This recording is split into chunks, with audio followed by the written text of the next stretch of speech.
అందరికీ నమస్కారం. ఏపీలో పెట్టుబడులు పెద్ద ఎత్తున వస్తున్నట్లు కూటమి ప్రభుత్వం తెలియజేస్తుంది. గత 7 నెలల్లో సుమారుగా 6.77 లక్షల కోట్ల పెట్టుబడులు తీసుకొచ్చినట్లు ముఖ్యమంత్రి చంద్రబాబు నాయుడు తాజాగా మీడియా సమావేశంలో వెల్లడించారు. ఆ పరిశ్రమల రాకతో 4.17 లక్షల మందికి ఉపాధి అవకాశాలు దొరుకుతాయని ఆయన వెల్లడించారు. అవి ఎక్కడెక్కడ ఎలాంటి పరిశ్రమలు వచ్చాయన్నది చిన్న విశ్లేషణ చేద్దాం.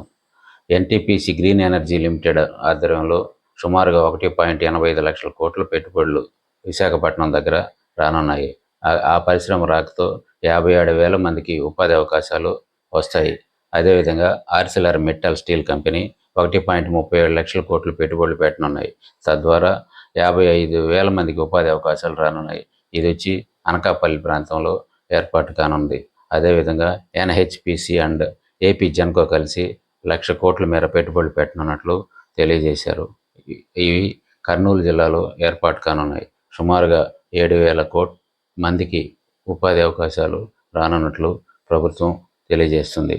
అదేవిధంగా బీపీసీఎల్ ఇది రామాయపట్నం దగ్గర 96,000 కోట్ల మేర పెట్టుబడులు పెట్టనుంది. దీని ద్వారా 3,000 మందికి ఉపాధి అవకాశాలు వచ్చేందుకు ప్రణాళిక చేస్తున్నారు.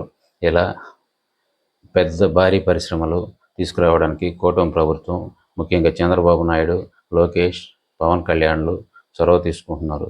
ఈ క్రమంలో పరిశ్రమలు కూడా ఏపీకి రావడానికి ముందుకొస్తున్నాయి. ఇదే క్రమంలో ఎల్జీ ఎలక్ట్రానిక్స్ అనే కంపెనీ 5,000 కోట్లు పెట్టుబడి శ్రీ సిటీ దగ్గర పెట్టనుంది. దీని ద్వారా సుమారుగా 2,000 మందికి ఉపాధి అవకాశాలు రానున్నాయి. అదేవిధంగా విశాఖపట్నంలో ఐటీ కంపెనీ టీసీఎస్ ఇప్పటికే ఏర్పాటు చేయగా దాని ద్వారా 10,000 మందికి ఉపాధి అవకాశాలు రానున్నట్లు తెలుస్తుంది. అదేవిధంగా సోలార్ ఎనర్జీలో పెట్టుబడులు 2 చోట్ల కడప, నంద్యాల, అనంతపురం ప్రాంతాల్లో పెట్టనున్నారు. అదేవిధంగా నంద్యాలలో కూడా సోలార్ ఎనర్జీ ప్రాజెక్టులు భారీగా రానున్నాయి. టాటా పవర్ గ్రీన్కో ప్రాజెక్టులు 3 దాదాపు 16,500 కోట్లు పెట్టుబడులు పెట్టనున్నాయి. వీటి ద్వారా 4,800 మందికి ఉపాధి అవకాశాలు రానున్నట్లు ప్రభుత్వం తన విజయంగా చెప్పుకుంటుంది.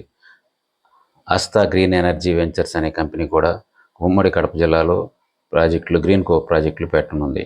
ఎకోరన్ ఎనర్జీ ఇండియా 4,400 కోట్లు పెట్టుబడులు కర్నూలు ప్రాంతంలో పెట్టనుంది. అదేవిధంగా హీరో ఫ్యూచర్ ఎనర్జీస్ ఇది ఒక 2,000 కోట్లు పెట్టనుంది. క్లీన్ రెన్యూవబుల్ ఎనర్జీ హైబ్రిడ్ 3 కింద నంద్యాల, కడప ప్రాంతాల్లో 2,000 కోట్లు పెట్టనున్నట్లు తెలియజేశారు.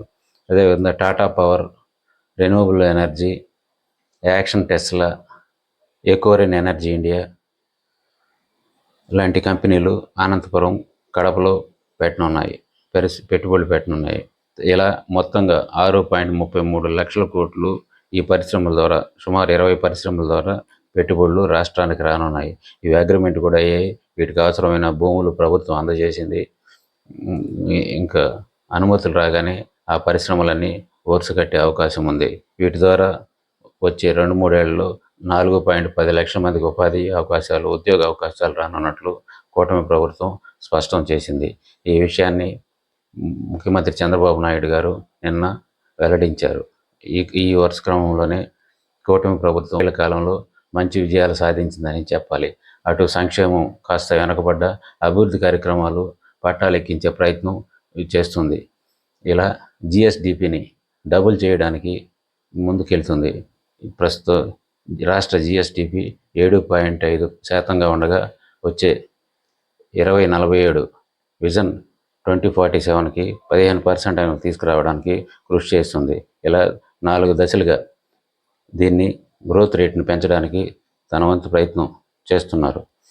ఈ ప్రస్తుతం 7.50% ఉన్న గ్రోత్ రేట్ని వచ్చే 2 ఏళ్లలో 10%, ఆ తదుపరి 12.50%, 2047కి 15% తీసుకురావడానికి గట్టి ప్రయత్నాలు చేస్తున్నాయి. ఈ ఏడాది నుంచి పునాదులు కూడా పడ్డాయి. ఇలా వచ్చే 2047కి రాష్ట్రం ప్రపంచంలోనే అగ్రస్థానంలో ఉండనుంది. ఇందుకు కూటమి ప్రభుత్వం గట్టి ప్రయత్నాలు చేస్తుంది. ధన్యవాదాలు.